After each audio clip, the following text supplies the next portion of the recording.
Hello बच्चों, आशा करती हूँ आप सभी जो हैं अपने घरों पर स्वस्थ होंगे। हमने अपनी ज्योग्राफी की क्लास में अपने चैप्टर 6 की पार्ट 1 बुक का जिसका नाम है द्वितीयक क्रियाएं, कल उसकी शुरुआत की थी और कल हमने जो है उस चैप्टर की इंट्रोडक्शन पूरी की थी। आज हम अपनी बुक एक्सरसाइज के क्वेश्चन आंसर करते हैं।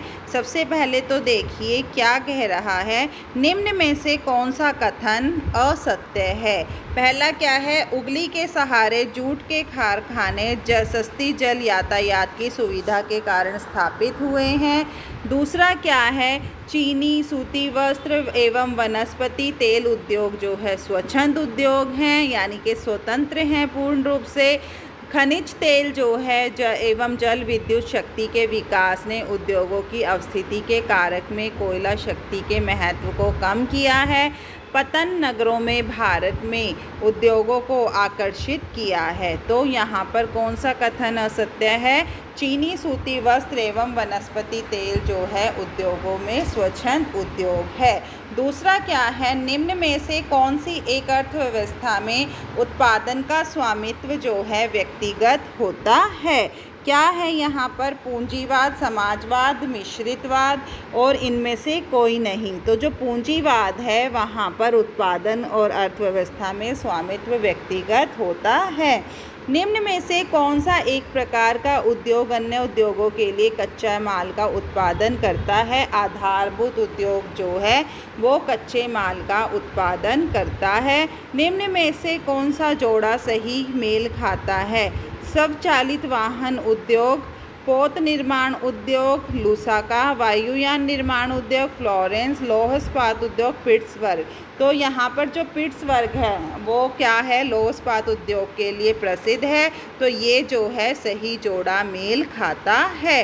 अगला प्रश्न है हमारा, उच्च प्रौद्योगिकी उद्योग पर संक्षिप्त टिप्पणी लिखिए। जिन उद्योगों में जो है उच्च कोटि के क्या है, अब उद्योग क्या है, कई प्रकार के होते हैं, लघु उद्योग भी होते हैं, कई जो हैं घरों में लगाए गए उद्योग भी होते हैं। तो यहाँ क्या है, जिन उद्योगों में उच्च कोटि के वैज्ञानिक शोध के आधार पर यानी कि वैज्ञानिक तरीक़ों से जो तरह तरह के बदलाव आए हैं उनके माध्यम से जब कोई उत्पाद तैयार किया जाता है तो उसे क्या कहा जाता है, उच्च प्रौद्योगिकी उद्योग कहा जाता है।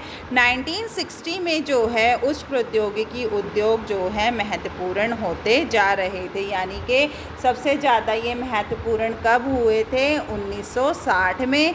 इन उद्योगों से जो है उत्पादों की जो वस्तु हम इनसे बनाते थे उनकी गुणवत्ता में जो है बहुत ज़्यादा परिवर्तन आता था। इसे R&D भी कहा जाता था। उच्च प्रौद्योगिकी जो है उद्योगों में यंत्र, मानव, कंप्यूटर आधारित डिज़ाइन, धातु पिघलाने एवं शोधन, इलेक्ट्रॉनिक नियंत्रण एवं रासायनिक उत्पादों का जो है प्रमुख स्थान दिया जाता था।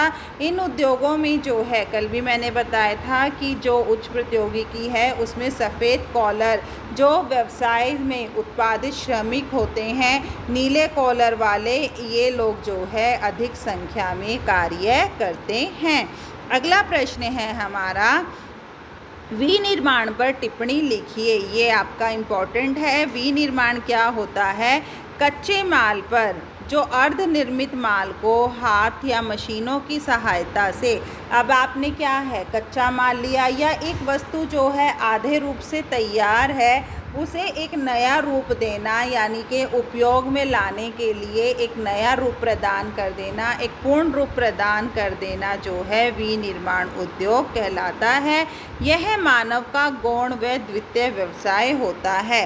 पहला क्या है, कच्चा माल। तो जैसे कपास को कच्चे माल के रूप में प्रयोग करके वस्त्र उत्पादन किया जाता है, यह विनिर्माण की प्रक्रिया कहलाती है। विनिर्माण जो है जैविक और अजैविक पदार्थों का एक नए उत्पाद के रूप में यांत्रिक व रासायनिक परिवर्तन है।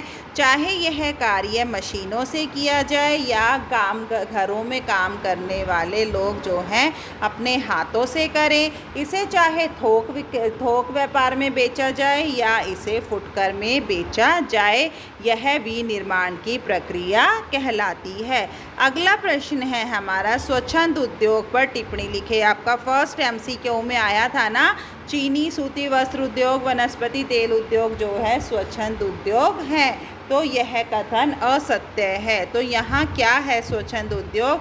पिछले कुछ वर्षों से जो है उच्च प्रौद्योगिकी क्रियाओं में तीव्रता से जो है विस्तार हो रहा है। तेज गति से जो है उच्च प्रौद्योगिकी व्यापारों का विकास हो रहा है। यह जो है अत्यंत शुद्ध परिष्कृत उत्पादों को विकसित करने में वैज्ञानिक शोध व विकास का महत्वपूर्ण योगदान रहता है। यानी कि उस प्रौद्योगिकी में वैज्ञानिक तरीकों से जो है नए नए उत्पादों का निर्माण किया जाता है, नई नई वस्तुएं बनाई जाती हैं।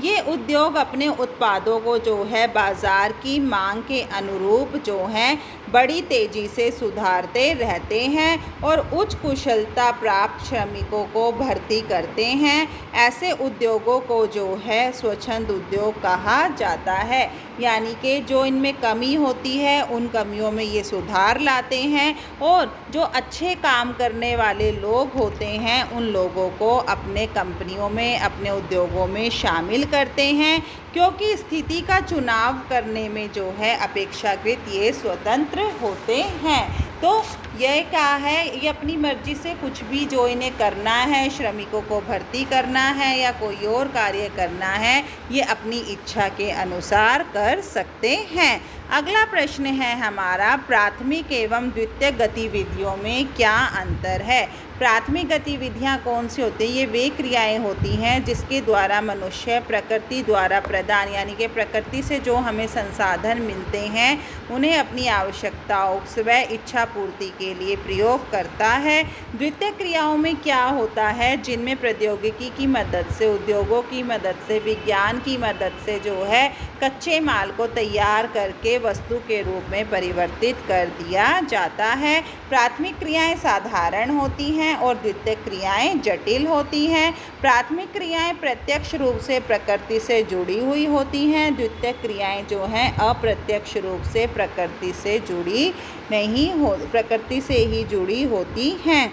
और क्या है, प्राथमिक क्रियाओं में पूंजी निवेश की आवश्यकता नहीं होती है। द्वितीयक क्रियाओं में जो है पूंजी निवेश, पूंजी लगाने की आवश्यकता होती है। भोजन संग्रहण करना, लकड़ी काटना, मछली पकड़ना, पशुपालन जो है पालना और कृषि खनन प्राथमिक गतिविधियां हैं। कपास से कपड़ा बनाना, गन्ने से चीनी, लौह अयस्क से स्टील, जानवरों के डेयरी उत्पादों का निर्माण करना जो है द्वितीयक गतिविधियों में शामिल होता है।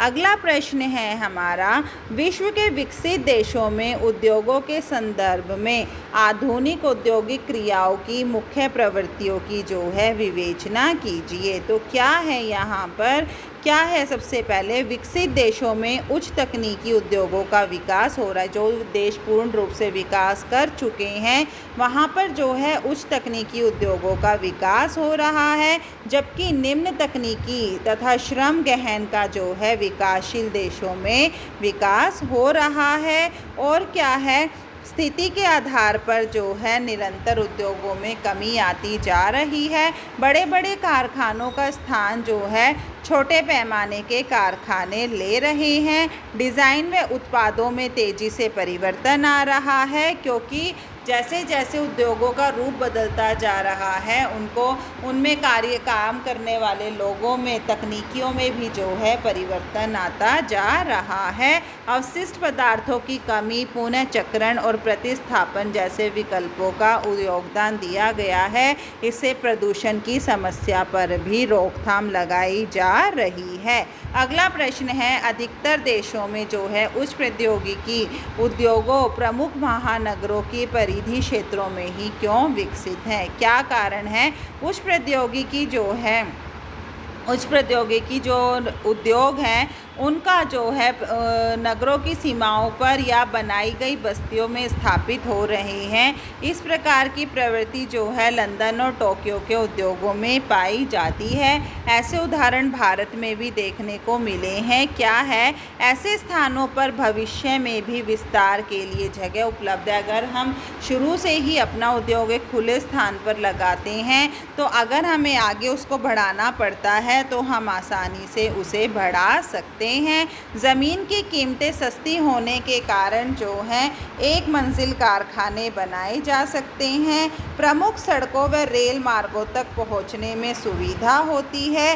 निकटवर्ती बस्तियों में विश्वविद्यालयों के आसपास जो है गांव से श्रमिक और प्रशिक्षित जो किसी कार्य को करने में निपुण हैं उन लोगों को जो है उद्योगों में शामिल किया जा सकता है। नगरीय सीमांत पर जो है अधिकतर हरे भरे खेतों में जो है पर्यावरण को ध्यान में रखते हुए जो है इन उद्योगों का विकास किया जाता है। उद्योगों के स्थापित होने से पहले जो है वहाँ भवन बन जाते हैं जो कि सभी प्रकार की सुविधाओं में पूर्ण होते हैं। जैसे इंग्लैंड में कैम्ब्रिज विज्ञान पार्क है, भारत के बेंगलोर में सॉफ्टवेयर टेक्नोलॉजी पार्क है और गुड़गांव के सॉफ्टवेयर टेक्नोलॉजी पार्क जो है इसी प्रकार के उद्योगों में शामिल किए जाते हैं। हमारी बुक एक्सरसाइज का लास्ट क्वेश्चन क्या है वो देखिए। अफ्रीका में अपरिमित प्राकृतिक संसाधन हैं, यानी कि बहुत सारे हैं, फिर भी औद्योगिक दृष्टि से यह बहुत पिछड़ा हुआ महाद्वीप है, क्यों? व्याख्या कीजिए।